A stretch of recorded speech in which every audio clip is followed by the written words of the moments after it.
اعوذ باللہ من الشیطان الرجیم، بسم اللہ الرحمن الرحیم۔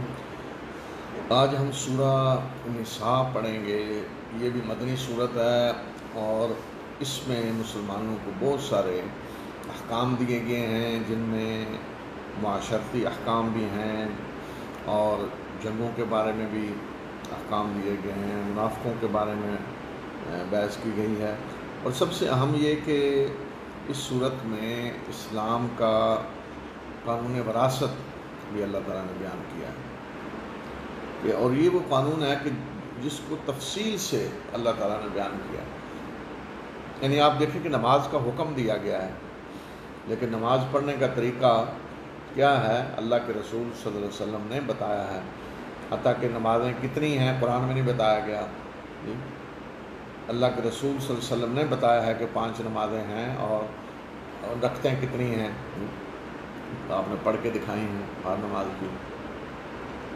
لیکن وراثت کا قانون وہ ہے کہ جس کی پوری تفصیل اللہ تعالیٰ نے خود بتائی، چھوٹی چھوٹی چیزیں ساری اس میں بیان کر دی۔ تو یہ بھی آج انشاءاللہ ہم پڑھیں گے۔ تو اس سورت کی ابتدا یا ایھا الذین آمنوا سے نہیں ہو رہی، یا ایھا الناس سے ہو رہی ہے۔ وجہ کیا ہے؟ وجہ یہ ہے کہ آگے دیکھیں جو آیت کا حصہ آ رہا ہے، یا ایھا الناس اتقوا ربکم الذی خلقکم من نفس واحدہ وخلق منها زوجها وبث منہما رجالا کثیرا ونساء، کہ اے لوگو اپنے اس رب سے ڈرو جس نے تمہیں ایک جان سے پیدا کیا، اور پھر اسی سے اس نے اس کا جوڑا بنایا، اور پھر ان دونوں مرد و عورت نر و مادہ سے اس نے بہت سارے مردوں اور عورتوں کو پھیلا دیا، پیدا کر کے پھیلا دیا۔ اس اللہ سے ڈرو کہ جس کے نام لے کر تم ایک دوسرے سے سوال کرتے ہو، اس کے نام سے مانگتے ہو ایک دوسرے سے، اور قطع رحمی سے بچو، بے شک اللہ تم پہ نگہبان ہے۔ تو اب آگے فرمایا کہ اے لوگو اپنے اس رب سے ڈرو جس نے تمہیں ایک جان سے پیدا کیا۔ اب یہاں اگر کہا جاتا کہ اے ایمان لانے والو اپنے اس رب سے ڈرو جس نے تمہیں ایک جان سے پیدا کیا، تو ایک جان سے اللہ نے صرف ایمان لانے والوں کو نہیں پیدا کیا، پوری انسانیت کو پیدا کیا ہے۔ تو چونکہ یہ کوئی ایمان لانے والوں کی خصوصیت نہیں کہ انہیں اللہ نے ایک جان سے پیدا کیا ہے، یہ تو تمام انسانیت کے لیے ہے یہ، تو اس لیے یہاں یا ایھا الذین آمنوا کہنے کی بجائے تمام لوگوں کو مخاطب کیا گیا ہے، اس لیے کہ اس میں کوئی ایمان لانے والوں کا الگ مسئلہ نہیں ہے، ساری انسانیت اس میں مشترک ہے۔ اور یہی بات کل ہم نے پڑھی سورہ حجرات میں، وہاں اللہ تعالیٰ نے فرمایا یا ایھا الناس انا خلقناکم من ذکر و انثی، کہ اے لوگوں ہم نے تمہیں ایک مرد ایک عورت، ذکر اور انثی، ایک میل فیمیل، نر و مادہ سے پیدا کیا۔ وہ کون ہے؟ آدم اور حوا۔ اور یہاں فرمایا کہ اپنے اس رب سے ڈرو، اے لوگوں اپنے اس رب سے ڈرو جس نے تمہیں ایک جان سے پیدا کیا۔ یہاں ایک جان سے کیا مراد ہے؟ حضرت آدم۔ اور یہی بات رسول اللہ صلی اللہ علیہ وسلم نے خطبۃ الوداع میں، خطبہ حجۃ الوداع میں فرمائی، کلکم من آدم و آدم من تراب، تم سب آدم سے پیدا کیے گئے ہو، ایک جان سے، اور آدم مٹی سے پیدا کیے گئے۔ تو یہاں انسانیت کی ابتدا بتائی کہ ایک جان سے پیدا کیا، پھر اسی سے اس کا جوڑا بنایا، یعنی حوا۔ تو اللہ تعالیٰ نے آدم ہی سے پوری انسانیت کی ابتدا کی ہے، آدم کا جوڑا بھی اسی سے پیدا کیا، تاکہ کوئی یہ نہ کہے کہ آدم الگ ہے اور حوا الگ ہے اور یہ دو الگ الگ نسلیں ہیں، اور آدم مٹی سے پیدا کیے گئے ہیں، حوا کسی اور چیز سے پیدا ہوئی ہیں، تو تاکہ کسی کو کوئی موقع نہ ملے کسی بھی چیز پہ کوئی انسانیت میں فرق کرنے کا۔ تو تمام انسانیت کا کی ابتدا ایک جان سے ہوئی ہے، اور وہ ہیں آدم، اور اسی سے جوڑا بنا ہے۔ تو اگر کوئی کہتا ہے نا جی حوا کی آج شیطانی جو ہے نا قوتیں، ان لوگوں کو لڑانا جن کا کام ہے، نسلی بنیادوں پہ لڑانا، لسانی بنیادوں پہ لڑانا، فرقہ پرستی مذہبی بنیادوں پہ لڑانا، فرقے بنا کر، جن کا کام یہ ہے، تو ان کی اصطلاحیں کیا ہوتی ہیں؟ کوئی عورتوں پہ کہیں ظلم ہو جائے گا زیادتی، تو کہیں گے جی حوا کی بیٹیوں کے ساتھ دیکھیں کیا ہو رہا ہے، وہ حوا کی بیٹیاں یا آدم کی بیٹیاں؟ ٹھیک ہے، اگر ہوا کی بیٹیاں تو آدم کی بیٹیاں نہیں ہیں، اور مردوں کا معاملہ ہوگا تو وہ ہوا کے بیٹے نہیں ہیں. یہ کتنی یعنی شیطانی سوچ ہے. دیکھیں کہ مرد جو ہیں وہ گویا کہ آدم کے بیٹے ہیں اور عورتیں ہوا کی ہیں، اور ان کو آپس میں لڑاؤ. یہ شیطانی سوچ ہوتی ہے، شیطانی فلسفہ.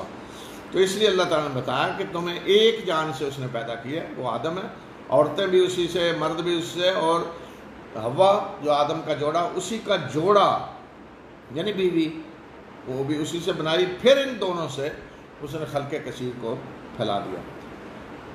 تو یہ بتانے کے لیے کہ انسانیت کی ابتدا ایک جان سے ہوئی، اور یتیموں کو ان کے مال دو، اور اچھے مال کو برے سے نہ بدلو، اور نہ ان کے مالوں کو اپنے مالوں کے ساتھ ملا کر کھاؤ، بے شک یہ بہت بڑا گناہ ہے. معاشرے میں سب سے کمزور جو فرد ہوتا ہے نا، وہ یتیم ہے. تو اس لیے اللہ تعالیٰ نے جو یتیموں کے بارے میں احکام دیے ہیں تو بہت زیادہ تاکید یتیموں کے مال کی حفاظت، اور کبیرہ گناہ جو یتیموں کا مال کھاتا ہے. معاشرے کا سب سے کمزور فرد یتیم ہوتا ہے. تو یتیموں کے مال ان کو دو. کن کو کہا جا رہا ہے؟ کہ جو یتیموں کے سرپرست بنتے ہیں.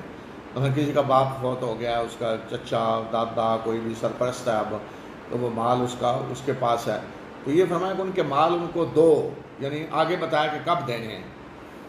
تو اچھے کو برے سے نہ بدلو، یعنی یہ نہ ہو کہ دینے کے وقت جو یتیم کی اچھی چیز ہے اس کو اپنی کسی خراب چیز سے بدل کے دے دو.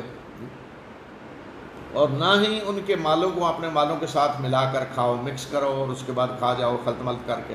اگر کوئی ایسا کرے گا تو بہت بڑا گناہ ہے.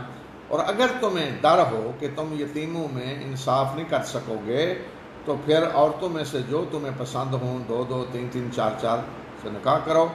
اور اگر تمہیں ڈر ہو کہ عدل نہیں کر سکو گے تو پھر ایک ہی پر اکتفا کرو، یا جو تمہاری ملک یمین میں آئیں یعنی لونیاں. اور یہ قریب تر ہے اس کے کہ تم ناانصافی سے بچو، ظلم نہ کرو. تو یہ یتیموں کے بارے میں فرمایا کہ اگر تم انصاف نہ کر سکو، یتیموں میں ڈر ہو کہ انصاف نہیں کر سکو گے، تو جو عورتیں پسند ہوں ان سے نکاح کرو. تو یہ گویا کہ ویسے تو اس معنی میں بتانا، اب یتیموں کے بارے میں بحث ہو رہی ہے، تو گویا کہ اگر تم صحیح طرح یتیموں کی سرپرستی نہیں کر سکتے تو یتیموں کی جو مائیں ہیں تو ان سے نکاح کر لو تاکہ وہ تمہارے گھر میں آ جائیں، تمہارے بیٹے اس طرح بن جائیں. لیکن اس میں پھر یہ ہے کہ جی ایک سے زیادہ بیوی کی جا سکتے یا نہیں، وہ اجازت دے دی کہ تم جو تمہیں پسند ہوں وہ 2 3 4 تک کر سکتے. تو یہ حد مقرر کر دی. اب لوگ شاید یہ سمجھتے ہیں کہ اس وقت جاہلیت میں لوگ ایک ہی شادی کرتے تھے اور قرآن نے آ کر کہا جی 4 کرو. یہ بات نہیں ہے، کوئی حد ہی نہیں تھی، 100 کرتے. آپ بعد کی تاریخ بھی دیکھیں، عیسائیوں کے ہاں کتنی کی جا رہی تھی، ان کے بادشاہ اور دوسرے مذاہب میں کیا تھا سارے. تو اسلام نے تو ایک حد مقرر کر دی کہ بس 4 سے اوپر نہیں جا سکتے. تو جس وقت یہ حد مقرر ہوئی تو عربوں میں بہت سارے لوگ تھے جن کی 4 سے زیادہ تھی، تو انہوں نے طلاق دی باقی کو. تو پھر یہ جو ہے اس کو مشروط کیا 4 کو بھی، کہ یہ کب ہے کہ اگر تم عدل کرو. اگر تمہیں اندیشہ ہو کہ عدل نہیں کر سکو گے تو پھر ایک. عدل میں کیا چیزیں شامل ہیں کہ برابر کا وقت، 2 3 جو جتنی بیویوں ان کو برابر کا وقت دیا جائے، نان و نفقہ برابر دیا جائے. ان ساری چیزوں میں عدل ہو. یہ نہ ہو کہ ایک پہلی بیوی ہے وہ لٹکی ہوئی ہے، وہ نہ شادی شدہ ہے اور نہ متعلقہ، اس طرح اس کو بنا دیا جائے، اور دوسری جو ہے وہ سب کچھ اسی کو دیا جا رہا ہے، ٹائم اور مال اور سب کچھ، جو ہمارے معاشرے میں اکثر ہوتا ہے. یا پھر فرمایا کہ ملک یمین یہ لونیاں ہیں. اس وقت لونیاں غلام تھے اور یہ نظام جو ہے اسلام نے آہستہ آہستہ اس کو ختم کیا. پھر یہ عورتوں کے مہر کے بارے میں بتایا، وآتوا النساء صدقاتهن نحلا، کہ عورتوں کو ان کے مہر فریضہ سمجھ کر دو، خوش دلی سے دو. اور اگر وہ اپنی مرضی سے اس میں سے کوئی چیز تمہیں معاف کر دیں تو اسے خوشی سے مزے سے کھاؤ. مہر جو ہیں وہ فریضہ سمجھ کے دو، اس طرح نہیں کہ مہر جو ہے وہ ایک چیز ایسی ہے کہ کوئی دینا چاہے تو دے دے، نہیں، یہ لازمی چیز ہے، فریضہ ہے۔ اور اسی مہر کے ذریعے عورت کو تحفظ ملتا ہے۔ پچھلے دنوں میں کچھ یوٹیوب پہ ایسی ویڈیوز دیکھی، ایسے کلپ دیکھے، کچھ ایسی خواتین کے حالات کے بڑی دردناک داستانیں تھیں جن کی، کہ جنہیں بغیر کسی وجہ کے طلاق دے دی گئی۔ ایک عورت کہہ رہی تھی کہ بچے اس کے پیدا نہیں ہوئے تو خامن نے طلاق دے دی، دوسری شادی کر لی، وہ کہتی رہی کہ دوسری کر لو، میں اجازت دیتی ہوں، پھر بھی اس کو طلاق دے دی گئی۔ تو اس طرح کے واقعات کے مرد جو ہے وہ اٹھ کے جب چاہے طلاق دے دے۔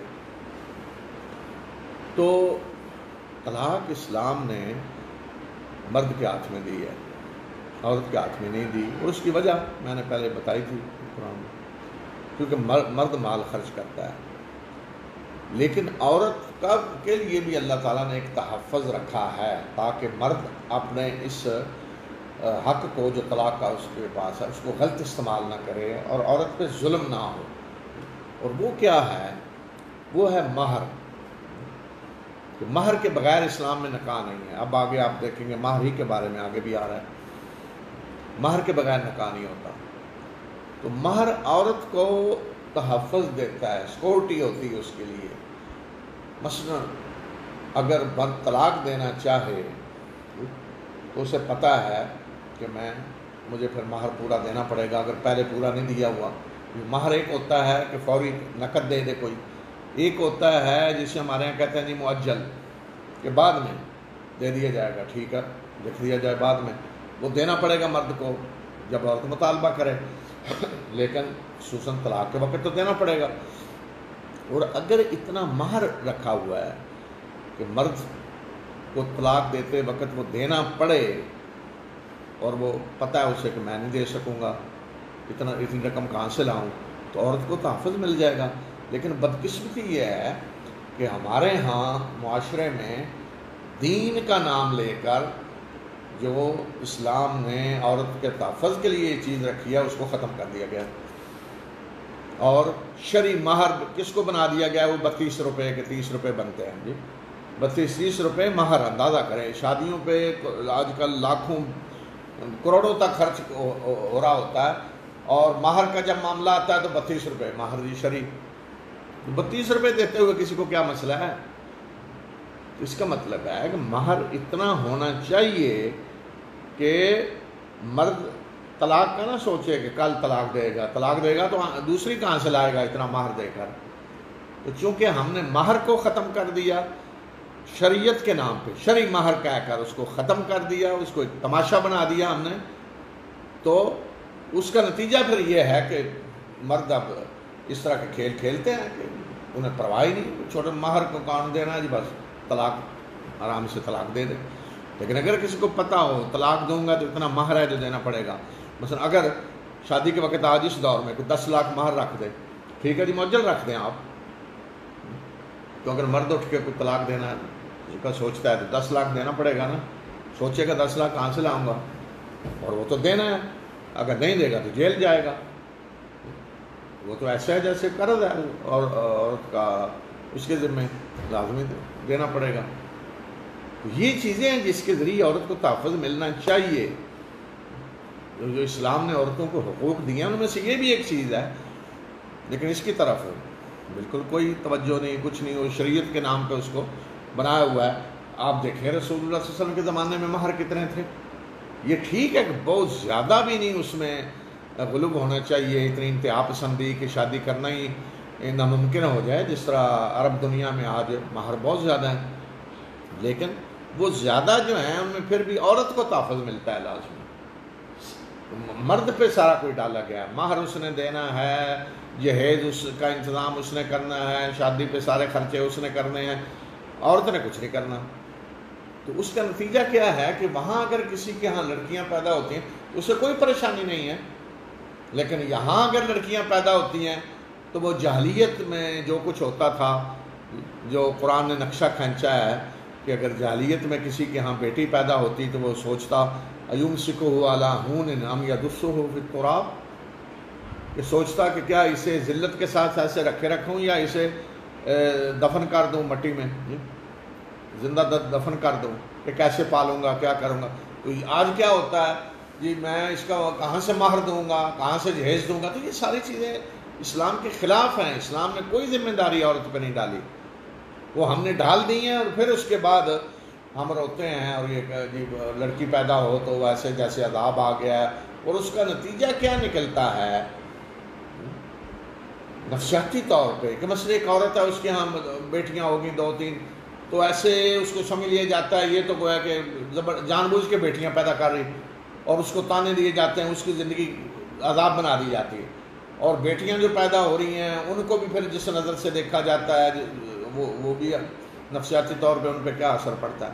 تو اس کی بنیاد کیا ہے ساری کہ ہم نے جو مہر تھا جو مرد کی ذمہ داری تھی، اور جس کو ایک ایسی اس کی اماؤنٹ ہونی چاہیے تھی کہ جس کو مرد کے لیے ادا کرنا کوئی اتنا آسان نہ ہو کہ وہ جیسے ہوتا ہے نا بچپن میں وہ دیکھتے ہیں نا اور لڑکیاں مثلا زیادہ تر وہ کیا ہے جی گڈی گڈے کا بیاہ ہو رہا ہے، جی گڈی گڈے کی شادی ہو رہی ہے، تو ہم نے آج اس کو مہر کے لحاظ سے وہ گڈی گڈے کی شادی بنایا ہوا ہے. کسی مہر باقی ٹھیک ہے یہ خرچ ہو رہا ہے، وہ ولیمے پہ اتنا ہو رہا ہے، برات جس کا شریعت میں کوئی تصور ہی نہیں، برات کا نام جو ہم نے رکھا ہے اس پہ لاکھوں خرچ ہو رہا ہے.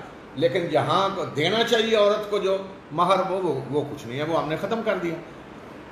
اور بدقسمتی کہ اس پہ کوئی علماء بھی بات کوئی سمجھا نہیں رہا، کوئی کہہ نہیں رہا کہ یہ غیر شرعی چیزیں ہیں، یہ ہے شریعت. اور وہ نکاح پڑھاتے وقت جی شرعی مہر کے نام سے وہ تماشا بنایا ہوا ہے. تو اس لیے عورتوں پہ یہ ظلم ہوتے ہیں.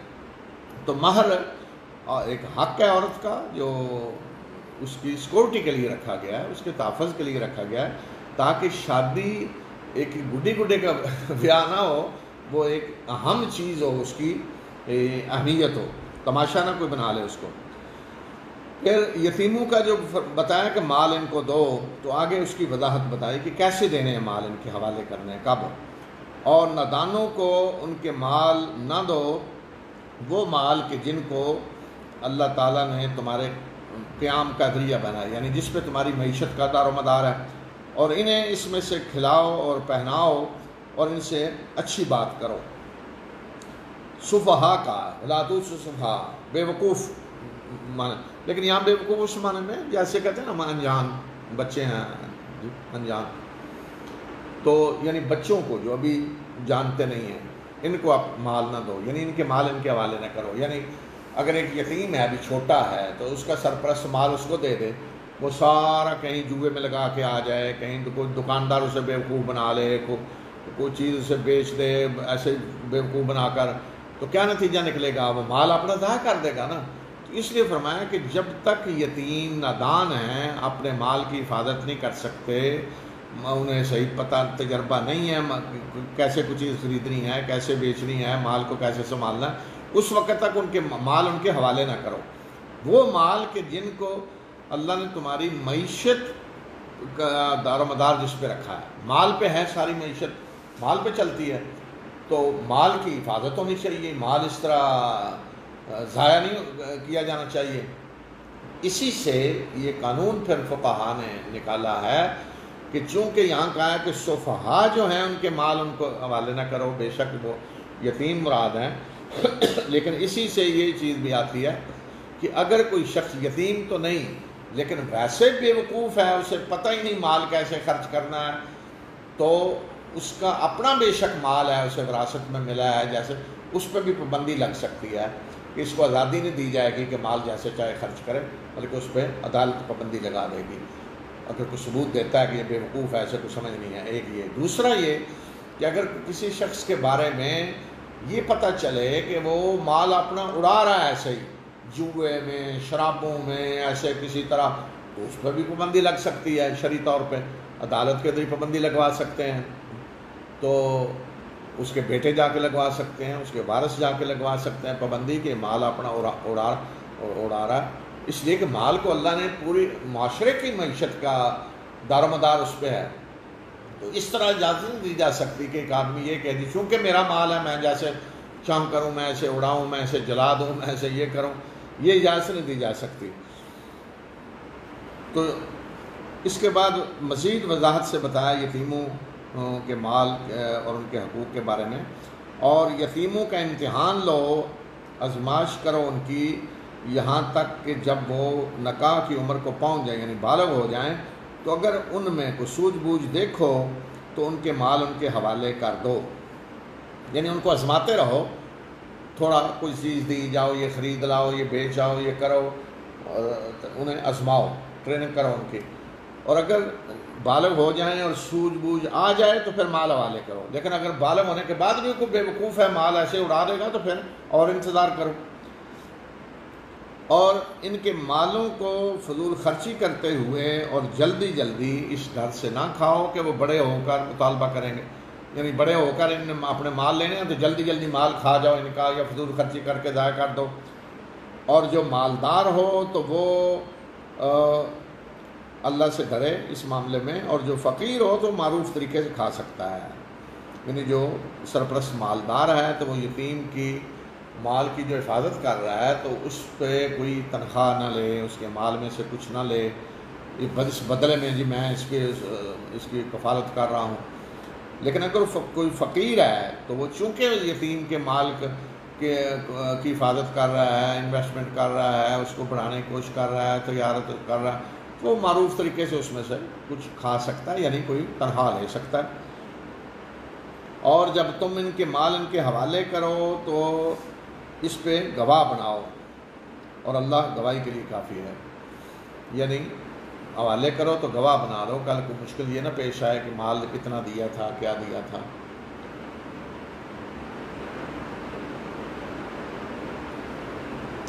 مردوں کے لیے حصہ ہے اس میں سے جو والدین اور قرابت دار چھوڑیں، اور عورتوں کے لیے بھی حصہ ہے اس میں سے جو والدین اور قرابت دار چھوڑیں، خواہ یہ کم ہو یا زیادہ، یہ ایک مقرر کردہ حصہ ہے جو اللہ نے فرض کیا ہوا ہے، نصیبا مفروضا، اللہ کا فرض کردہ حصہ۔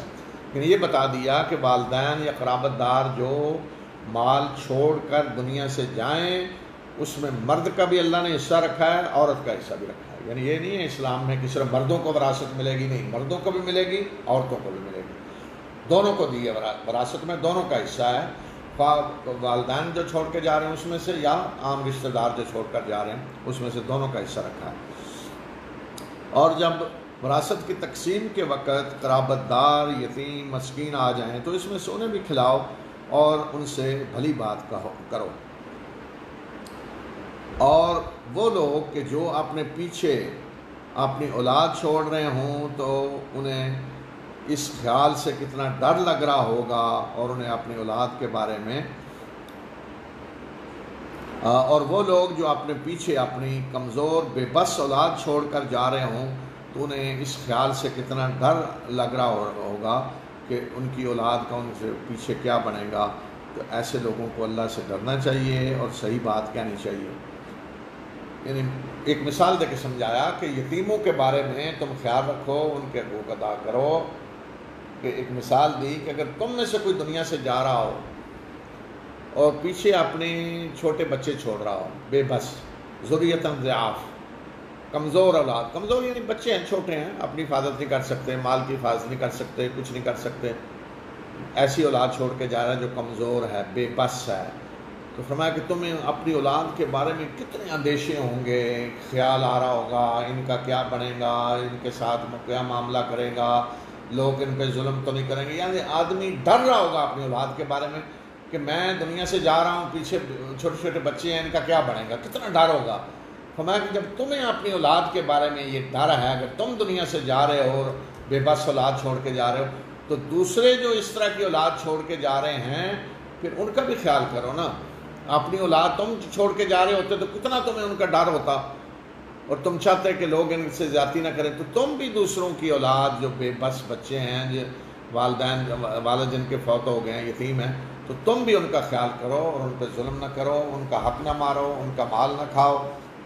واقعی جو اللہ تعالیٰ نے یہاں نقشہ کھینچا ہے، تو آپ دیکھیں ایک باپ جب دنیا سے جا رہا ہے، چھوٹے چھوٹے بچے ہیں، کوئی پیچھے سہارا نہیں، تو کیا کیفیت ہوتی ہے اس کی، یہ سوچ کر کیا گزر رہی ہوتی ہے اس پہ۔ تو اس طرح فرمایا کہ اگر اسی طرح تم جا رہے ہوتے تو یہ کیفیت ہوتی، تو تو جو دوسرے چلے گئے ہیں اس طرح کے بچے چھوڑ کر، وہ تمہارا امتحان ہے اس میں کہ تم ان کے ساتھ کیا سلوک کرتے ہو۔ بے شک وہ لوگ جو یتیموں کے مال ظالمانہ طریقے سے کھاتے ہیں وہ اپنے پیٹوں میں آگ بھرتے ہیں اور ان قریب وہ بھڑکتی ہوئی آگ میں داخل ہوں گے۔ یتیموں کے مال ظالمانہ طریقے سے کھاتے ہیں۔ ان الذین یأکلون اموال الناس ظلما، یہ ظلمن کیا ہے کہ واضح کا ورنہ تو یتیم کا مال کھانے سے ہی جی آگ میں جائیں گے، یعنی یتیم کے گھر کھانا کھا لیا، یتیم کے کو مال، تو یہ نہیں، ظلم کے طور پہ ظلم کر کے جو کھاتے ہیں یتیموں کے مال، ان کا حق غصب کر کے، تو فرمایا کہ وہ اپنے پیٹوں میں آگ بھر رہے ہیں اور جلد ہی پھر بھڑکتی آگ میں داخل ہوں گے۔ تو یتیم کا مال کبیرہ گناہوں میں سے، تو کبیرہ گناہ کون سے ہیں کہ جن کا ذکر کر کے اللہ تعالیٰ نے اس طرح کی وارننگ دی ہے جہاں کہ یہ کرنے والا جہنم میں داخل ہوگا، آگ میں داخل ہوگا، اس پہ اللہ کی لعنت ہے، اس پہ اللہ کا غضب ہے، اس طرح جن گناہوں کے ساتھ اس طرح کے الفاظ آئے ہیں وہ سب کبیرہ گناہ۔ اس کے بعد وراثت کا قانون شروع ہو رہا ہے۔ اللہ تمہاری اولاد کے بارے میں تمہیں وصیت کرتا ہے کہ مرد کا حصہ 2 عورتوں کے برابر ہوگا۔ تو یہ اصول وراثت کا اسلام میں ہے کہ مرد کا حصہ 2 عورتوں کے برابر ہے۔ کیوں 2 عورتوں کے برابر ہے؟ کہ اسلام نے ساری معاشی ذمہ داریاں مرد پہ ڈالی ہیں، عورت پہ کوئی معاشی ذمہ داری نہیں ہے۔ عورت کے پاس ہر طرف سے وراثت آ رہی ہے، باپ کی وراثت اسے ملتی ہے، خامند کی وراثت ملتی ہے، بیٹوں کی وراثت ماں کی حیثیت سے ملتی ہے، بھائیوں کی وراثت بہن کی حیثیت سے ملتی ہے، اور بھی مختلف شکلیں ہیں جن میں اس کے پاس آ رہی ہے وراثت، لیکن اسے خرچ کرنے کے لیے نہیں کہا گیا کہ اس نے خرچ کرنا ہے کہیں نہیں۔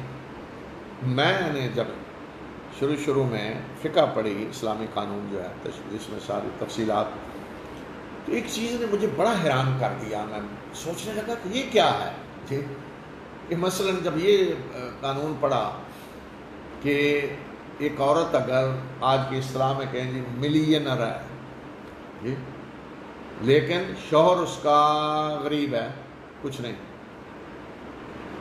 تو ایک تو یہ کہ شوہر کو وہ زکوٰۃ دے سکتی ہے حیران جی، شوہر کو عورت زکوٰۃ دے رہی ہے اپنے شوہر کو، تو ہمارے معاشرے میں تو تصور ہی نہیں کہ جو عورت کا مال ہے مرد کا ہے، مرد قبضہ کر لیتے ہیں، وہ عورت جاب بھی کر رہی ہو، وراثت بھی ہو، تو اس میں مردوں کا قبضہ۔ لیکن اسلامی قانون تو یہ کہتا ہے کہ عورت کا مال اس کا ہے، اور اگر شوہر غریب ہے تو وہ اس کو زکوٰۃ دے سکتی ہے۔ ایک تو یہ، دوسرا یہ کہ وہ اگر ملینر ہے اور شوہر غریب ہے تو گھر کا خرچ کس نے چلانا ہے؟ مکان اگر کرائے کا ہے تو کرایہ کس نے دینا ہے؟ گھر کا خرچہ کس نے؟ مرد نے۔ اسے کہا جاؤ کما کے لاؤ، بے شک مزدوری کرو، سڑکوں میں پتھر جو ہے توڑو، جا کے مزدوری کر کے لاؤ، کھلاؤ بچوں کو۔ عورت کا خرچ بھی تم نے دینا ہے۔ عورت کو نہیں کہا جائے گا بھائی تمہارے پاس کروڑوں پڑا ہے تم اپنا، نہیں، اس کی ذمہ داری نہیں، مرد کی ذمہ داری۔ براہ راست یہ کیسے؟ یہ ہے اسلامی قانون، یہ ہے معاشی ذمہ داری کوئی عورت پہ نہیں ہے، سب ذمہ داریاں مرد پہ ہیں۔ تو اس کے باوجود عورت کو وراثت دی جا رہی، اب حد سے زیادہ دی جا رہی، تو یہ بھی بہت زیادہ ہے، اس لیے اس پہ تو کوئی ذمہ داری ہے ہی نہیں۔ تو یہ اصول ہے کہ مرد کا حصہ 2 عورتوں کے برابر ہے، اور اگر عورتیں 2 سے زیادہ ہوں، 2 یا 2 سے زیادہ، تو پھر ترکے کا 2/3 انہیں ملے گا۔ مثلا 2 بیٹیاں ہیں، صرف کوئی بیٹا نہیں ہے، انہیں ترکے کا 2/3 ملے گا، اور اگر 1 بیٹی ہو تو اسے آدھا حصہ ترکے کا ملے گا۔ اب یہ ہے کہ باقی کدھر جائے گا؟ باقی دوسرے وارثوں کی طرف جائے گا۔ وہ وارث کون ہیں؟ وہ قریبی رشتہ دار ہوتے ہیں مرد۔ کسی کا فرض کریں کہ کسی کی 2 بیٹیاں ہیں اور وہ فوت ہوا تو 2/3 مل گیا 2 بیٹیوں کو، باقی اس کے بھائیوں کو ملے گا، بھائی نہیں تو بھائی کے بیٹے ہوں گے۔ تو اس طرح وہ وراثت دوسری طرف جائے گی، مردوں کی طرف۔ اور اگر 1 ہو تو اسے نصف ملے گا، اور مرنے والے کے والدین کے لیے میں سے ہر ایک کو وراثت کا 6واں حصہ ملے گا، ترکے کا 6واں حصہ ہر ایک کو۔ اگر اس کی اولاد ہو تو ماں باپ دونوں کو چھٹا حصہ، ہر ایک ماں باپ کو بھی چھٹا، ماں کو بھی چھٹا۔ اور اگر اس کی اولاد نہ ہو اور اس کے والدین ہی وارث ہوں تو ماں کو تیسرا حصہ ملے گا، باقی دو کدھر؟ باپ کو۔ اور اگر اس کے بھائی ہوں تو پھر ماں کو چھٹا حصہ ملے گا، باقی کدھر جائے گا؟ باپ کی طرف۔ یہ سب کچھ اس وصیت کے بعد ہوگا جو مرنے والے نے کی، یعنی اس وصیت کو پورا کرنے کے بعد، یا قرض ہے تو قرض کی ادائیگی کے بعد۔ تمہارے باپ اور تمہارے بیٹے تم نہیں جانتے کہ ان میں سے کون تمہارے لیے زیادہ نفع بخش ہے، یہ اللہ کی طرف سے مقرر کردہ فریضہ ہے، اور اللہ جاننے والا اور دانا ہے۔ یہ جو فرمایا تمہارے باپ بیٹے تم نہیں جانتے کون تمہارے لیے نفع بخش ہے، یہ اس لیے کہ اللہ کے ضابطے ہیں، ان میں کوئی تبدیلی نہ کرو۔ کوئی یہ نہ سمجھے جی میرا یہ بیٹا میرے لیے بہتر ہے، یہ میں کوئی تبدیلی کر دوں یا فلاں بہتر ہے، نہیں، تم نہیں جانتے کون بہتر ہے، اللہ جانتا ہے، تو لہذا یہ اللہ کا قانون ہے، اس میں کوئی تبدیلی نہ کرو۔ اور تمہاری بیویاں جو کچھ چھوڑیں تو اس کا آدھا تمہارے لیے ہے اگر ان کی اولاد نہیں ہے، اور اگر ان کی اولاد ہے تو پھر ان کے چھوڑے ہوئے ترکے میں سے چوتھائی حصہ تمہیں ملے گا، اس وصیت کے بعد جو انہوں نے کی ہو اس کو پورا کرنے کے بعد یا قرض کی ادائیگی کے بعد۔ اور تمہارے چھوڑے ہوئے ترکے میں سے انہیں چوتھا حصہ ملے گا اگر تمہاری اولاد نہ ہو، اور اگر تمہاری اولاد ہو تو انہیں تمہارے چھوڑے ہوئے ترکہ میں سے آٹھواں حصہ ملے گا، اس وصیت کے بعد جو تم نے کی ہو یا قرض کی ادائیگی کے بعد۔ تو یہ بتا دیا کہ مرد کو عورت کی اگر اولاد نہیں ہے تو آدھا حصہ ملے گا وراثت کا جو کچھ اس نے چھوڑا ہے، اور اگر اولاد ہے تو چوتھا حصہ، اور عورت کو اولاد نہیں ہے تو چوتھا، اگر اولاد ہے تو آٹھواں حصہ۔ یہاں بھی وہی اصول کہ مرد کا دو عورتوں کے برابر ڈبل ہو گیا۔ اور اگر کوئی ایسا شخص ہو جس کی وراثت تقسیم ہو رہی ہے کہ نہ اس کی اولاد ہو نہ اس کا ماں باپ ہوں، ایسا کوئی مرد اور عورت ہو، اور اس کا کوئی بھائی یا بہن ہو تو ان میں سے ہر ایک کو چھٹا حصہ ملے گا، اور اگر وہ زیادہ تعداد میں ہیں تو وہ 1/3 میں شریک ہوں گے اس وصیت کے بعد جو کی گئی ہے، اور قرض کے بعد کسی کو نقصان نہ پہنچاتے ہوئے، یعنی وصیت کے ذریعے کسی کو نقصان نہ پہنچایا جائے۔ یہ اللہ کی طرف سے وصیت ہے، اور اللہ جاننے والا اور بردبار ہے۔ یہ ہے کلالہ کی وراثت کا مسئلہ۔ کلالہ کسے کہتے ہیں؟ جسے ہمارے یہاں کہتے ہیں نا لا ولد گیا ہے مثلا کوئی، کہ جس کی اولاد بھی نہیں ہے اور ماں باپ بھی نہیں ہے، کلالہ خاص طور پہ باپ نہیں ہے، تو اس کے لیے یہاں جو بتایا جا رہا ہے یہ ماں کی طرف سے جو بھائی ہیں نا، یہ ان کی وراثت کا بتایا جا رہا ہے۔ اس کے جو ماں کی طرف سے بہن بھائی ہیں ان کا یہاں حصہ بتایا گیا ہے کہ اس کا کوئی ماں کی طرف سے بھائی ہے یا بہن ہے تو ہر ایک کو چھٹا حصہ ملے گا۔ یہاں فرق نہیں کیا گیا، مرد عورت میں فرق نہیں، بہن یا بھائی یا بہن ہے تو ہر ایک کو چھٹا حصہ، اور اگر زیادہ ہیں وہ تو 1/3 میں وہ شریک ہیں، یہاں برابر ہیں، کوئی مرد عورت کا فرق نہیں، برابر۔ تو اگر حقیقی بہن بھائی ہیں تو کلالہ کی وراثت انہیں کیسے ملے گی؟ وہ اس صورت کے آخر میں ہے، تو وہ بھی میں اس کے ساتھ ہی پڑھ دیتا ہوں تاکہ پورا وراثت کا قانون ہمارے سامنے آ جائے۔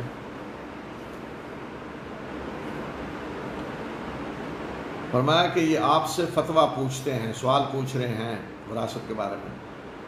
اللہ تمہیں کلالہ کے بارے میں بتاتا ہے کہ اگر کوئی شخص فوت ہوا، اس کی اولاد نہیں ہے اور اس کی کوئی بہن ہے تو اسے اس کے ترکے کا آدھا حصہ ملے گا۔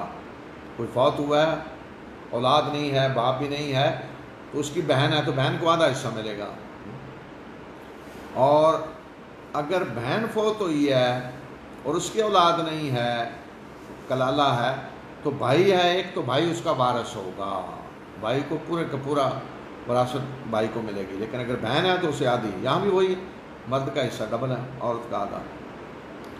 اور اگر 2 بہنیں ہوں تو انہیں 2/3 ترکے کا 2/3 ملے گا، جیسے بیٹیوں کے لیے 2/3 ہے، 2 بہنیں ہوں، 2 سے اوپر۔ اور اگر بھائی اور بہنیں مرد اور عورتیں اکٹھے ہوں تو پھر مرد کا حصہ 2 عورتوں کے برابر۔ یعنی کوئی شخص کلالہ فوت ہوا ہے اور اس کے بھائی بھی ہیں، ماں باپ دونوں کی طرف سے یا باپ کی طرف سے، اور بہنیں بھی ہیں، تو یہاں وہ قانون ہوگا کہ مرد کا حصہ 2 عورتوں کے برابر ہے۔ اللہ تمہارے لیے بیان کرتا ہے کہ تم گمراہ نہ ہو جاؤ، اور اللہ ہر چیز کو جاننے والا ہے۔ تو اس طرح وراثت کا یہ قانون اللہ تعالیٰ نے تفصیل سے بتا دیا ہے۔ باقی کچھ اس کی بقیہ کچھ تفصیلات حدیث میں رسول اللہ صلی اللہ علیہ وسلم نے وضاحت کر دیا ہے۔ ایک تو وصیت کے بارے میں آپ نے بتا دیا کہ وصیت صرف 1/3 میں ہو سکتی ہے، اس سے زیادہ نہیں۔ اور دوسرا یہ کہ وصیت کسی ایسے شخص کے لیے نہیں ہو سکتی جو پہلے ہی وارث بن رہا ہے۔ یعنی فرض کریں ایک بیٹا ہے جو وارث بن رہا ہے، اس کے لیے وصیت نہیں ہو سکتی۔ بیٹی جو وارث بن رہی ہے اس کے لیے وصیت نہیں ہو سکتی۔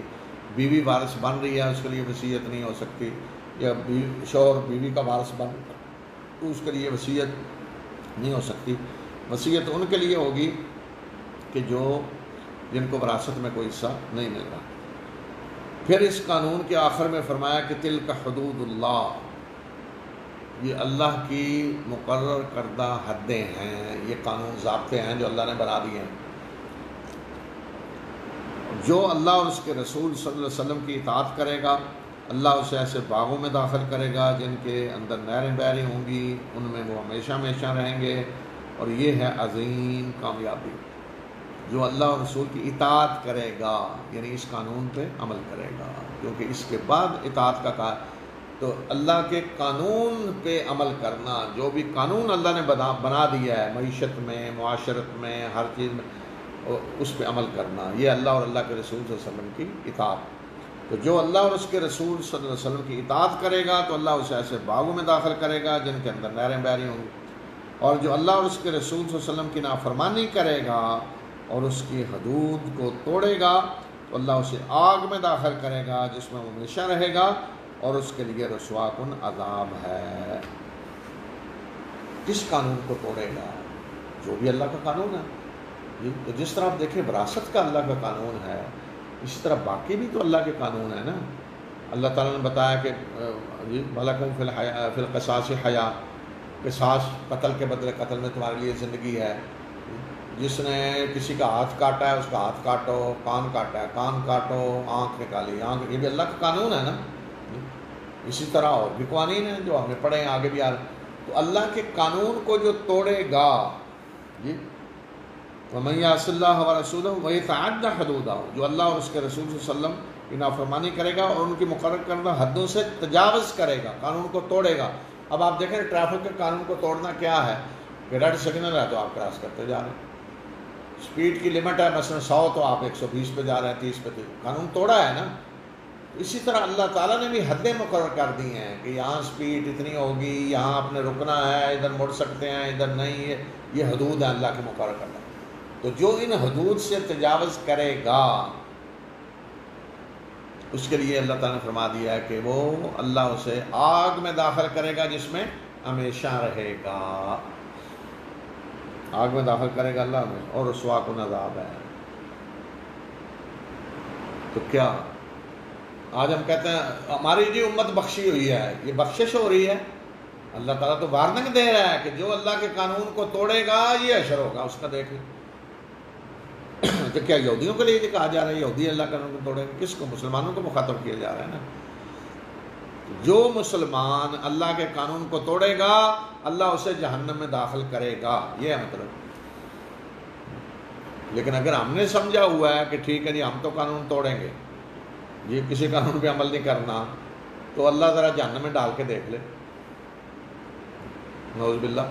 اللہ ہمیں نہیں ڈال سکتا، کیونکہ ہمارے پیر صاحب نے ہمیں چھڑا لینا ہے، مرشد نے چھڑا لینا ہے، فلاں نے ہمیں چھڑا لینا ہے۔ یہ سبز باغ جو ہمیں دکھا دیے گئے ہیں، گویا کہ اللہ نے گارنٹی دے دی ہے کہ ان کو یہاں اللہ تعالیٰ امت کو، مسلمانوں کو وارننگ دے رہے ہیں۔ تو آج جو کچھ ہو رہا ہے نا معاشرے میں، جو ہماری حالت ہے مسلمانوں کی،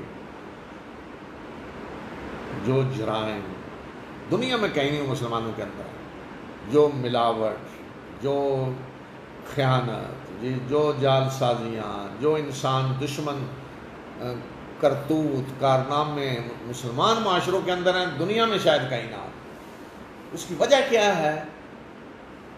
کہ دوسرے لوگ تو چلو اللہ سے نہیں ڈرتے، کوئی دنیا کا ہی انہیں فکر ہوتی ہے کہ قانون ملک کے بھی ایسے ہوتے ہیں۔ تو اس کی وجہ کیا ہے کہ ہمارے مذہبی طبقے نے لوگوں کو کہہ دیا ہے، کہہ رہے ہیں مسلسل کہ کوئی ڈرنے کی ضرورت نہیں، اللہ سے ڈرنے کی کوئی ضرورت نہیں، چھڑانے والے چھڑا لیں گے، اللہ تعالیٰ کسی کو ذرا پکڑ کے دکھائے۔ یہ ہمارا مذہبی طبقہ اطمینان دلا رہا ہے۔ کبھی دیکھا ہے کسی خطبے میں، جمعے کے خطبے میں کہیں کو ڈرا رہا ہو کہ بھئی یہ کام کرو گے تو جہنم میں جاؤ گے؟ کس سے کیا سنائے جا رہے ہوتے ہیں؟ وہ جی فلاں کو وہ ایسے پکڑا گیا تو فلاں نے چھڑا لیا اور فلاں نے بچا لیا اور فلاں نے کہہ دیا ہے کہ میرے مرید سارے جنت میں جائیں گے، میرے مریدوں کو کوئی کچھ کہہ نہیں سکتا، میں نے روٹ جانا ہے اور جنت میں نہیں جانا جب تک سب میرے مرید نہ جائیں، پھر اللہ تعالیٰ کو منانا پڑنا ہے اور پھر سب مریدوں کو بھیجنا پڑے گا جو کچھ بھی انہوں نے جرائم کیے ہوئے ہوں۔ تو یہ جب سبق پڑھائے جا رہے ہوں دن رات، تو پھر اللہ سے کس نے ڈرنا ہے؟ اللہ کے قانون کی کون پابندی کرے گا؟ تو مسئلہ ہمارے مذہبی طبقے کا ہے کہ جو اس طرح کی خوشخبریاں لوگوں کو دے رہے ہیں۔ یہ ایسے ہی ہے کہ جیسے کوئی مثلا گورنمنٹ نے قوانین بنائے ہوئے ہیں، کوئی ٹریفک سگنل نہ کراس کرے، کوئی جال سازی نہ کرے، کوئی دوائیوں میں ملاوٹ نہ کرے، یہ سزا ہے یہ، تو کوئی اٹھ کے کہہ رہا ہو جی کرو ملاوٹیں، کوئی فکر نہیں، میں جو ہوں پکڑ کے دیکھے گورنمنٹ، کرو ریڈ سگنل کراس، فلاں وہ چودھری صاحب ہیں، وہ کسی کی مجال ہے ان کے ہوتے ہوئے کسی پکڑے۔ یہی ہے نا، گویا کہ ابھار رہے ہیں آپ گورنمنٹ کے قوانین کی خلاف ورزی پہ، تو ہم یہی ہے، ابھار رہے ہیں آپ اللہ کے قوانین کی خلاف ورزی پہ۔ یہ سوال ہی نہیں کو پکڑ سکے اس لیے کہ آپ تو فلاں کے چاہنے والے ہیں، فلاں کے، اور ان کے چاہنے والوں کو پکڑ سکتا۔ تو اللہ سے ڈریں، لوگوں کو بتائیں کہ اللہ کے قوانین ہیں، ان کو توڑیں گے تو سزائیں ہیں جو اللہ نے رکھی ہیں، تو کوئی بچانے والا نہیں ہوگا۔ یہ آیت جو ہے یہ اس وقت عارضی قانون آیا، پھر جب سورہ نور میں زنا کا قانون آ گیا تو یہ آیت منسوخ ہو گئی، اور تمہاری عورتوں میں سے جو بے حیائی کا ارتکاب کریں تو ان پہ 4 گواہ بنا لو، اپنے میں سے 4 گواہ بنا لو، اور اگر وہ گواہی دیں تو انہیں گھروں میں روک کے رکھو یہاں تک کہ موت ان کی آ جائے یا اللہ ان کے لیے کوئی راستہ نکال دے۔ تو یعنی ایسی عورتیں کہ جو بے حیائی مبتلا ہیں، 4 گواہ گواہی دے رہے ہیں، یہاں یہ نہیں کہا مرد عورتیں ہیں، یعنی عورتیں ہیں جن کا اس طرح بے حیائی کا ارتکاب کر رہی ہیں تو انہیں گھروں میں پھر بند کر دو اگر گواہ گواہی دے دیں۔ ابھی سزا کا حکم نہیں آیا تھا کیا ہے، تو یہاں تک انہیں موت آ جائے یا اللہ کو راستہ نکال دے، تو اللہ تعالیٰ نے راستہ نکال دیا، سورہ نور میں قانون آ گیا زنا کی سزا۔ اور تم میں سے جو 2 اس کا ارتکاب کریں تو انہیں اذیت دو، اگر وہ توبہ کر لیں اور اصلاح کر لیں تو ان سے اعراض کرو، بے شک اللہ بخشنے والا مہربان ہے۔ تو یہ 2 سے کیا مراد ہے؟ زیادہ تر علماء نے کہا کہ اس سے ہم جنس پرستی مراد ہے، ہم جنس پرستی۔ تو دیکھیں اسلام جو قوانین بناتا ہے نا، تو قوانین تو ان چیزوں کے لیے آتے ہیں کہ جو باقاعدہ جرائم جیسا زنا ہے، لیکن اس طرح کی جو چیزیں ہوتی ہیں تو ان کے لیے الگ تعزیر سزائیں مقرر کی جا سکتی ہیں۔ تو اس لیے ابتدا میں تو یہ کہا گیا کہ اس طرح کوئی اگر ارتکاب کریں اور پکڑے جائیں تو انہیں اذیت دو، یعنی سزا دے دو، کوئی تعزیر وہ حکومت مقرر کر سکتی ہے کوئی بھی۔ لیکن صحابہ کی آراء اس بارے میں ہے کہ اگر کوئی ہم جنس پرستی کرتا ہے تو اس کی سزا کیا ہے، تو بہت سارے صحابہ سے یہ روایات ہیں، انہوں نے کہا کہ موت ہے سزا، اسے اونچی عمارت سے گرا کے مار دو یا اس کے اوپر کوئی چیز گرا کے مار، یعنی موت. تو اس طرح اگر ہم یہ کہیں کہ یہ ہم جنس پرستی کے بارے میں ہے تو پھر صحابہ میں اختلاف نہ ہوتا ہے اس کی سزا کیا ہے. تو ہو سکتا ہے یہاں مرد عورت کے بارے میں ہو ابتدائی حکم. پھر توبہ کے بارے میں آگے بتایا کہ توبہ کس کی قبول ہوتی ہے کس کی نہیں. تو اللہ تعالیٰ فرما رہے ہیں کہ بے شک اللہ کے ذمہ ان لوگوں کی توبہ قبول کرنا ہے کہ جو برائی کرتے ہیں نادانی میں پھر جلد ہی توبہ کرتے ہیں. اور تو ایسے لوگ ہیں جن کی توبہ اللہ قبول کرتا ہے اور اللہ جاننے والا دانا ہے. نادانی میں توبہ کرتے ہیں، نادانی میں گناہ کرتے ہیں. یعملون السوء بجہالہ، جہالت سے مراد یہ نہیں انہیں پتہ نہیں ہوتا گناہ. کوئی انسان ایسا نہیں جسے پتہ نہ ہو گناہ کون سا ہے، بلکہ گناہوں کے بارے میں مسلمان کافر میں کوئی فرق نہیں. جو اسلام میں گناہ ہیں وہ ہندوؤں کے ہاں بھی گناہ ہیں، بدھ مت کے ہاں بھی گناہ ہیں. گناہوں کی فہرست بنائیں سب کا اتفاق ہوگا یہ گناہ ہے.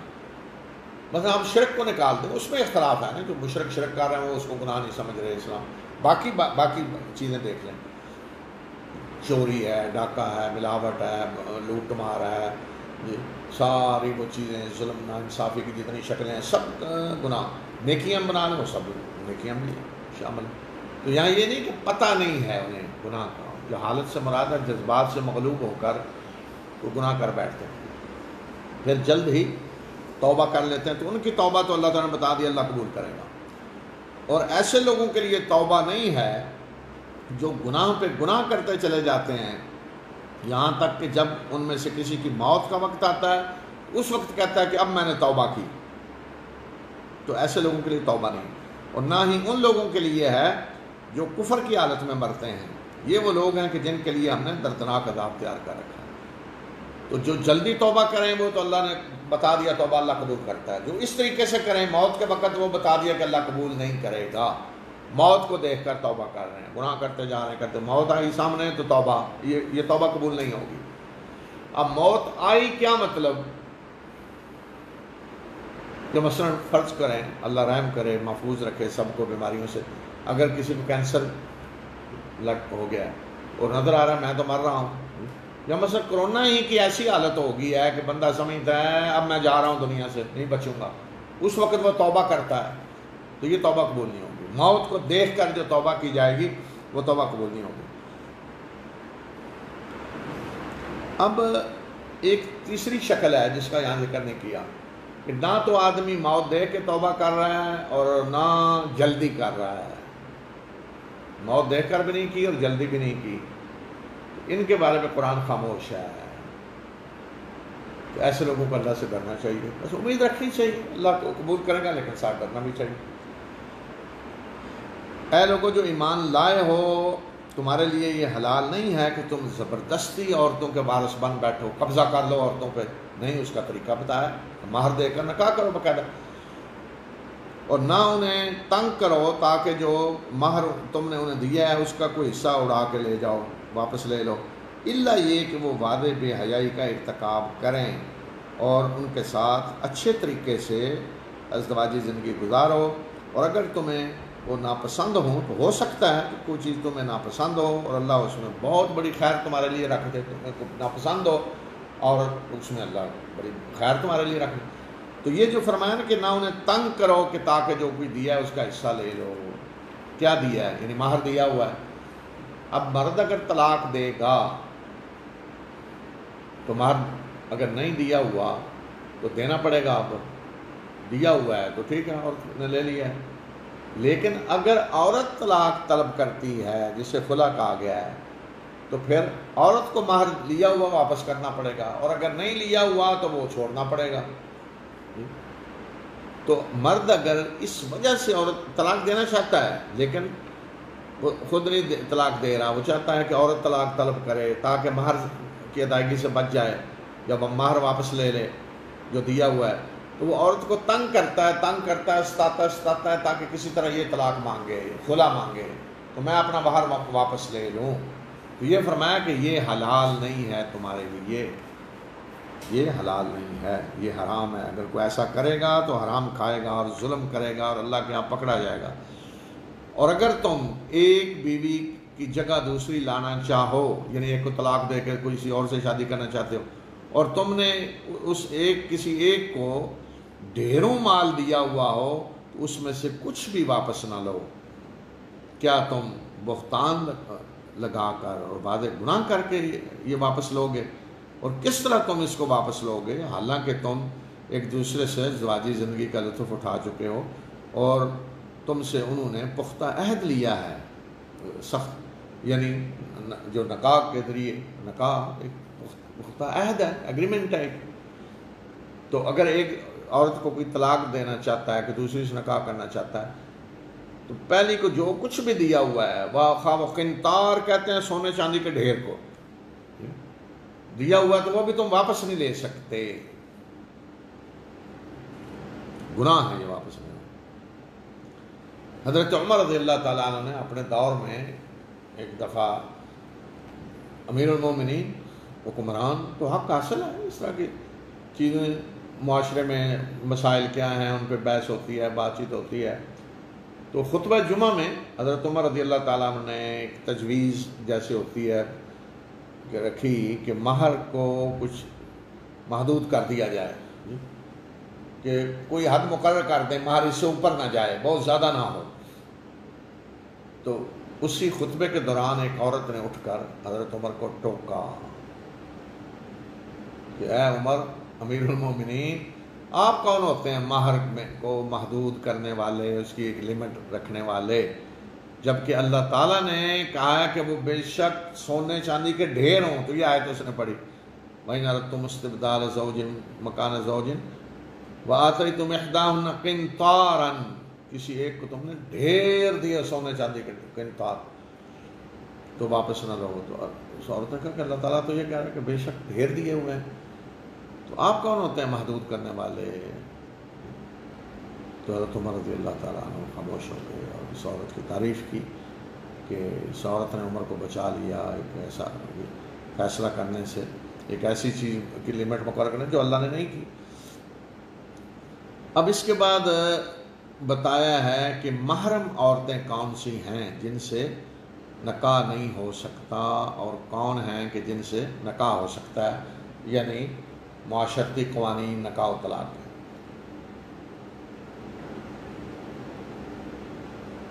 کون کون سے رشتے ہیں کہ جن سے نکاح نہیں ہو سکتا؟ تو سب سے پہلے کیا ہے کہ تمہارے باپو نے جن عورتوں سے نکاح کیا ہو ان سے نکاح نہ کرو، سوائے اس کے جو پہلے گزر چکا ہے۔ باپ سے مراد سارے اوپر، باپ دادا اوپر تک، کہ باپ نے دادا نے جس عورت سے نکاح کیا ہے تو اس کے مرنے کے بعد تم اس سے نکاح نہیں کر سکتے، یعنی باپ کی بیوی، ایک باپ کی بیوی ضروری نہیں ماں ہو، کسی کی 2-3 شادیاں ہوئی ہیں، تو ایک تو ماں ہے کسی کی باقی۔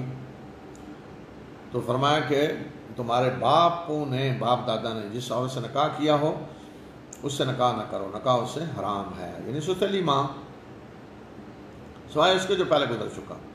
بے شک یہ بے حیائی اور اللہ کو ناراض کرنے والی بات اور برا راستہ ہے۔ تم پہ حرام کی گئی ہیں تمہاری مائیں، تمہاری بیٹیاں، تمہاری بہنیں، تمہاری پھوپھیاں، تمہاری خالائیں، تمہاری بھتیجیاں، تمہاری بانجیاں، اور تمہاری وہ مائیں کہ جنہوں نے تمہیں دودھ پلایا، اور تمہاری رضائی بہنیں، اور تمہاری بیویوں کی مائیں، اور تمہاری گودوں میں پلنے والی تمہاری عورتوں کی بیٹیاں کہ جن سے تم نے رخصتی جن کی ہو چکی ہو، جن سے ازدواجی تعلق تم قائم کر چکے ہو، اور اگر تم نے ان سے ازدواجی تعلق قائم نہیں کیا تو پھر تم پہ کوئی حرج نہیں ہے۔ اور تمہارے بیٹوں کی بیویاں وہ بیٹے جو تمہاری صلب سے ہیں، حقیقی منہ بولے بیٹے نہیں۔ اور یہ بات بھی حرام ہے کہ تم 2 بہنوں کو ایک نکاح میں جمع کرو، الا یہ کہ جو کچھ پہلے گزر چکا، یعنی یک وقت 2 بہنوں کو اکٹھا کرو۔ البتہ ایک کو اگر طلاق دی ہے دوسری سے ہو سکتا ہے، ایک فوت ہوگی دوسری سے ہو سکتا ہے، بے شک اللہ بخشنے والا مہربان ہے۔ تو یہ ہیں رشتے کہ جن سے نکاح نہیں ہو سکتا۔ تو حرمت میں پہلے ماں، بیٹیاں، بہنیں، پھوپھیاں، خالائیں، بانجی، بھتیجی، رضائی ماں، رضائی بہن، جی، اور ساس، جی، اور کسی عورت سے نکاح کیا ہے اور اس کی بیٹی سے نکاح نہیں ہو سکتا، لیکن یہاں شرط رکھی کہ اگر ازدواجی تعلق قائم ہو چکا ہے، رخصتی ہو چکی ہے۔ اگر رخصتی نہیں ہوئی تو پھر ہو سکتا ہے نکاح بیوی کی بیٹی جو دوسرے کسی شوہر سے ہے۔ تو یہ رشتے حرام ہیں۔ اسی طرح فرمایا کہ وہ عورتیں جو شادی شدہ ہیں وہ بھی حرام ہے کہ ان سے تم نکاح کرو، الا یہ کہ وہ مل کے یمین کی حیثیت سے آئیں، کہیں جنگ میں قیدی بن کے آگے لونڈی بن کے، تو وہ نہیں دیکھا جائے گا اس کے پیچھے نکاح تھا یا نہیں، کیا تھا۔ کہ شادی شدہ عورتیں، ان سے نکاح نہیں ہو سکتا۔ جو پہلے ہی شادی شدہ ہے اس سے کسی کا نکاح نہیں ہو سکتا جب تک پہلا اس کا شوہر طلاق نہ دے۔ یہ اللہ کا فریضہ ہے تم پہ، یہ چیزیں فرض قرار دی ہیں اللہ نے۔ اس کے سوا جو عورتیں ہیں وہ تمہارے لیے حلال کر دی گئی ہیں کہ تم اپنے مالوں کے ذریعے تلاش کرو، یعنی نکاح کرو، مال دے کر حصار نکاح میں لاتے ہوئے، نہ کہ آزاد شہوت رانی کرتے ہوئے۔ اور پھر تم ان سے جو ازدواجی زندگی کا لطف اٹھاؤ تو ان کے مہر انہیں فریضے کے طور پر دو، اور فریضہ مقرر کرنے کے بعد باہمی رضامندی سے اگر تم کوئی سمجھوتا کر لو تو اس میں کوئی حرج نہیں، بے شک اللہ جاننے والا اور دانا ہے۔ تو یہاں بھی بتایا کہ تم اپنے مالوں کے ذریعے پھر اس کے علاوہ جو حلال عورتیں ہیں ان سے نکاح کرو اپنے مال خرچ کر کے، یعنی مہر دو، مال خرچ کرو، مہر دو، تاکہ عورت کے لیے جیسے میں نے پہلے سیکورٹی ہو، تحفظ ہو عورت کا، نکاح کی ایک اہمیت ہو۔ تو اس میں مقصد کیا ہو کہ عورت کو حصار نکاح میں لانا ہے، حفاظت میں، نہ کہ آزاد شہوت رانی کر۔ تو اسی میں آج وہ چیزیں آتی ہیں کہ جو باقاعدہ نکاح نہیں ہوتا بلکہ وقتی طور پہ کوئی اپنی خواہش پوری کرنا ہوتا ہے، خواہ اس کو کوئی بھی نام دے لیا جائے۔ دیکھیں نکاح جب ہوتا ہے تو اس میں نیت یہ ہونی چاہیے، ارادہ کہ ہمیشہ ہم نے اکٹھے رہنا ہے، ہمیشہ زندگی گزارنی ہے، اولاد پیدا ہوگی، سارا اس طرح کا نیت یہ ہونی چاہیے۔ خدا نخواستہ نہیں بنتی تو ممکن ہے طلاق ہو جائے، لیکن اگر کسی کی نیت ہی یہ ہے کہ میں نے ہفتے بعد طلاق دے دینی ہے، تو اگر تو لکھا ہوا ہے تو وہ تو نکاح ہوگا ہی نہیں۔ وہی متع اسی طرح ہوتا ہے نا، اگریمنٹ میں لکھ دیا گیا ایک ہفتے کے لیے، مہینے کے لیے نکاح ہو رہا ہے تو وہ تو ہے ہی نہیں، نکاح وہ ہوگا ہی نہیں۔ لیکن اگر لکھا ہوا نہیں ہے تو قانون تو آپ اس کو روک نہیں سکتے، لیکن نیت دل میں ہے کہ طلاق دینی ہے، تو اللہ کے ہاں وہ حرام ہے، اللہ کے ہاں پکڑا جائے گا اس سے۔ وہ گویا کہ اپنی وہ خواہش، جنسی خواہش پوری کرنے کے لیے کو ڈھونڈ رہا ہے رستہ، وہ فطرت کا جو طریقہ ہے نکاح کا وہ اس پہ نہیں چلنا چاہتا، وہ کوئی ذمہ داری نہیں اٹھانا چاہتا اس کے ذریعے۔ تو یہ نکاح اس طرح کی جو شکلیں ہیں وہ وہی ہیں جو کہا ہے نا کہ آزاد شہوت رانی نہ کرتے پھرو، وہ چیزیں ہیں۔ مقصد نکاح ہو، عورت کو نکاح کے احصار میں لانا ہو، اس کو تحفظ ملے، ایک خاندان اس سے وجود میں آئے۔ اور فرمایا کہ پھر انہیں ان کے مہر فریضے کے طور پہ دو، مہر کو تماشا نہیں، ایک فریضہ اللہ کی طرف سے، اور مہر کے بغیر نکاح نہیں ہوتا۔ اگر کوئی مہر مقرر نہیں کرے گا تو نکاح نہیں ہوگا، اور اگر فریضہ مقرر ہو گیا، طے ہو گیا، بعد میں نکاح کے بعد عورت کوئی اس میں سے معاف کر دیتی ہے، کمی بیشی مرد بڑھانا چاہے بڑھا دے، وہ فرمایا جائز ہے، باہمی رضامندی سے تم جو بھی کرنا چاہو کرو۔ اور جو تم میں سے آزاد خاندانی مومن عورتوں سے نکاح کرنے کی مقدرت نہ رکھتا ہو تو وہ تو تمہاری جو مومن لونڈیاں ہیں ان سے نکاح کر لے، یعنی کوئی مہر نہیں دے سکتا خاندانی آزاد عورت کا، تو تمہاری جو مومن لونڈیاں ان سے نکاح کر لے۔ اللہ تمہارے ایمان کو جانتا ہے، تم ایک دوسرے سے تعلق رکھتے ہو، یعنی ایک ہی گروہ کے ہو، سب مومن ہیں، تو ان لونڈیوں سے ان کے سرپرستوں کی اجازت سے نکاح کرو، اور ان کے مہر ان کو معروف طریقے سے دو، وہ سارے نکاح میں آ رہی ہوں، نہ آزاد شہوت رانی کرنے والے ہوں اور نہ خفیہ آشنائیاں گانٹھنے والی ہوں۔ اور جب وہ سارے نکاح میں آ جائیں تو اگر وہ کسی بے حیائی کا ارتکاب کریں تو جو سزا ایک آزاد خاندانی عورت کی ہے اس سے آدھی سزا انہیں ملے گی، یعنی لونڈی بے شک شادی شدہ ہے، سارے نکاح میں آ گئی ہے، لیکن اگر اس نے زنا کا ارتکاب کیا ہے تو اسے آدھی سزا ملے گی جو آزاد خاندانی عورت کو ملتی. کیوں رعایت دی گئی ہے؟ اس لیے کہ لونڈی کو وہ معاشرتی تحفظ نہیں حاصل ہوتا، جس سے قرآن کہا نا کہ محسنات، محسن حسن کہتے ہیں قلعے کو. تو ایک خاندان ایک قلعہ ہوتا ہے جس میں خاندانی عورت، جہاں اس کی نشو و نما ہوتی ہے، معاشرے میں اس کی حیثیت ہوتی ہے، تو وہ ایک حفاظت میں ہوتی ہے. لیکن ایک لونڈی جو ہے وہ اس کی وہ حیثیت نہیں ہوتی، وہ اپنا تحفظ نہیں اس طرح کر سکتی. تو اس لیے یہ رحمت ہے اللہ کی کہ ان کو رعایت دی گئی ہے حالات کے مطابق، کہ ان کی سزا آزاد عورت کے برابر نہیں رکھی گئی. اور یہ اجازت یعنی لونڈی سے نکاح کرنا یہ اس کے لیے ہے کہ جس کو نکاح نہ کرنے کی وجہ سے تقویٰ کا بند ٹوٹنے کا اندیشہ ہو، جسے اندیشہ ہو کہ نکاح نہیں کرے گا تو گناہ میں مبتلا ہو جائے گا. اور اگر تم صبر کرو تو بہتر ہے، صبر کر لو، آزاد عورت سے نکاح کر لو.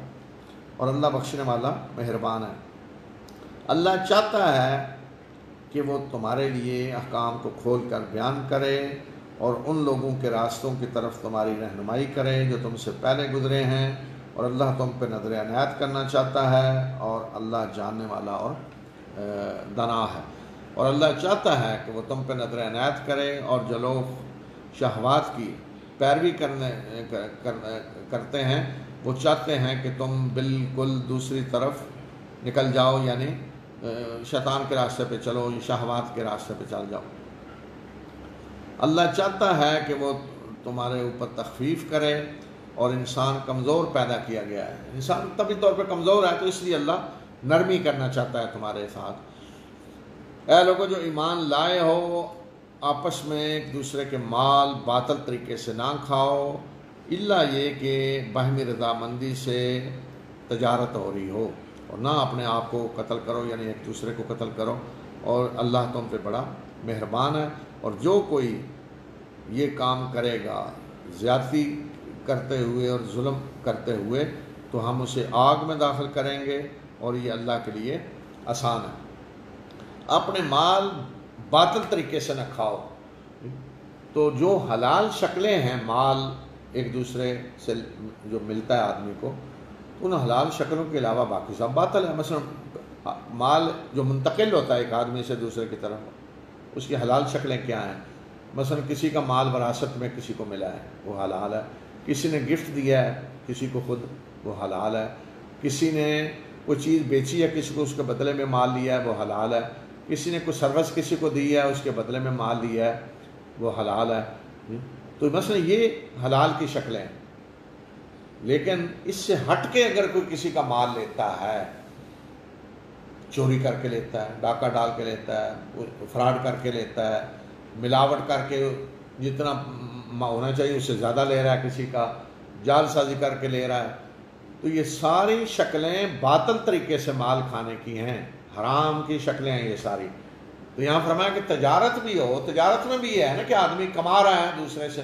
ایک چیز مثلا فرض کریں کہ ایک چیز یہ ہے کسی نے 10 روپے کی لی ہے اور وہ بیچ رہا ہے 15 روپے کی، تو 5 روپے زیادہ لے رہا ہے نا جتنے کی لی ہوئی ہے. تو بظاہر تو یہ ہے کہ 5 روپے زیادہ لیے ہیں اس نے، تو اس کا کیا حکم ہے پھر؟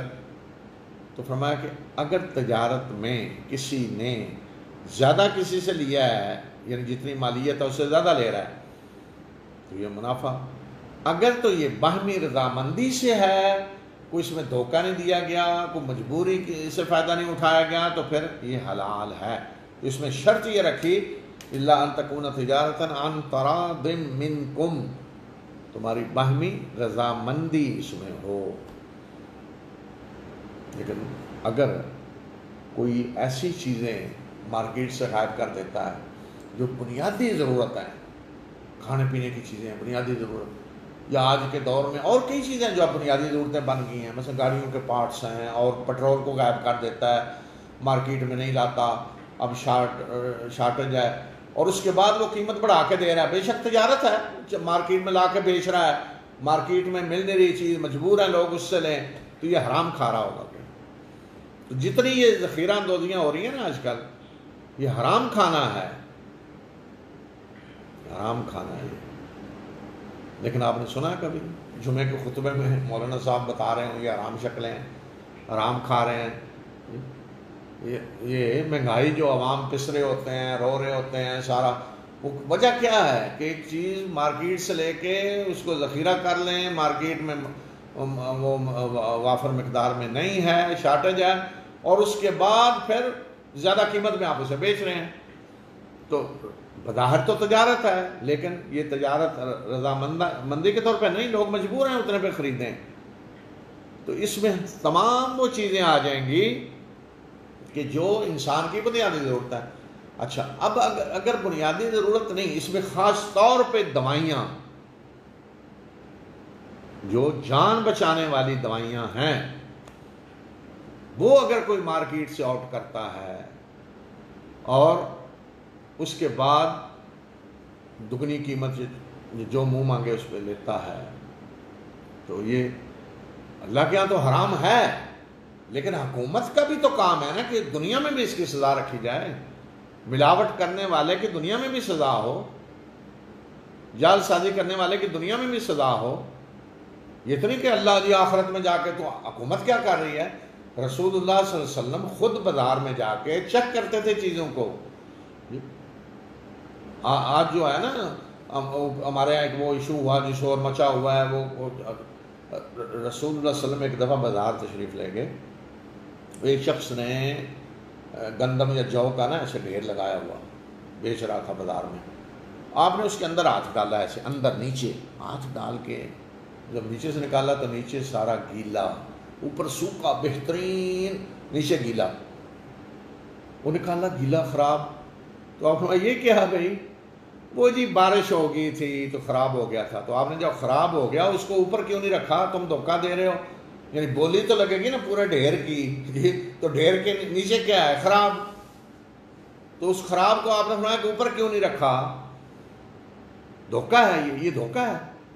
تو وہاں آپ نے فرمایا کہ من غشنا فلیس منا، جس نے ہمیں دھوکہ دیا، یعنی معاشرے میں کسی مسلمان کو دھوکہ دیا، خریدار کو دھوکہ دیا، تو وہ ہم میں سے نہیں ہے، وہ مسلمان نہیں ہے. اندازہ کریں. اس سے ثابت ہوتا ہے کہ حکمرانوں کی ذمہ داری ہے کہ وہ یہ چیزیں چیک کریں، کہیں کوئی ملاوٹیں نہیں ہو رہی، کوئی جعلی چیزیں تو نہیں بیچی جا رہی، کوئی دوائیاں جعلی تو نہیں ہیں، کوئی لوگوں کی مجبوریوں سے ناجائز فائدہ تو نہیں اٹھایا جا رہا. یہ ساری چیزیں حکمرانوں کی ذمہ داری ہے. خود اللہ کے رسول صلی اللہ علیہ وسلم نے یہ چیزیں مارکیٹ میں جا کے چیک کی ہیں. یہ صحیح ہے کہ مارکیٹ میں قیمتیں جو ہیں وہ رسد اور طلب کے قانون کے مطابق بنتی ہیں، لیکن جب وہ فطری ہو. لیکن اگر جعلی طریقے سے کوئی ذخیرہ اندوزیاں کر کے یہ کچھ کر رہا ہو تو پھر وہ جائز نہیں ہے کہ لوگوں کی مجبوریوں سے ناجائز فائدہ اٹھایا جائے. تو یہ ساری شکلیں باطل طریقے سے مال کھانے کی ہیں. اور اگر کوئی اس طرح کی جان بچانے والی دوائیاں مارکیٹ سے آؤٹ کرتا ہے اور لوگ مرتے ہیں، تو کیا صرف اسے سزا ذخیرہ اندوزی کی دی جائے گی، ناجائز منافع خوری کی دی جائے گی؟ نہیں. وہ تو قانون بننا چاہیے کہ ایسے لوگوں پہ قتل کا کیس بننا چاہیے کہ لوگوں کی جانیں ضائع ہوئی ہیں وہ ان کی وجہ سے ہوئی ہیں. مثلا آج کوئی آکسیجن بازار سے آؤٹ کر دیتا ہے ان حالات میں اور ذخیرہ اندوزی کر رہا ہے، آکسیجن نہیں مل رہی، لوگ مر رہے ہیں، تو ان پہ کیس بنانا چاہیے قتل کا. جتنے لوگ آکسیجن نہ مرنے کی وجہ سے، نہ ملنے کی وجہ سے مرے ہیں، وہ سب ان پہ ڈالیں. یہ اسلامی قانون ہے، یہ ہے. لیکن آج بدقسمتی ہے کہ ہمارے یہاں تو وہ قانون ہے ہی نہیں، کچھ بنائے ہی نہیں گئے. معاشرے کی تنظیم کے لیے، معاشرے کو نظم و ضبط کے لیے، انسانی حقوق کے تحفظ کے لیے ہمیشہ قوانین بنائے جاتے ہیں، لیکن وہ ہے ہی نہیں بالکل.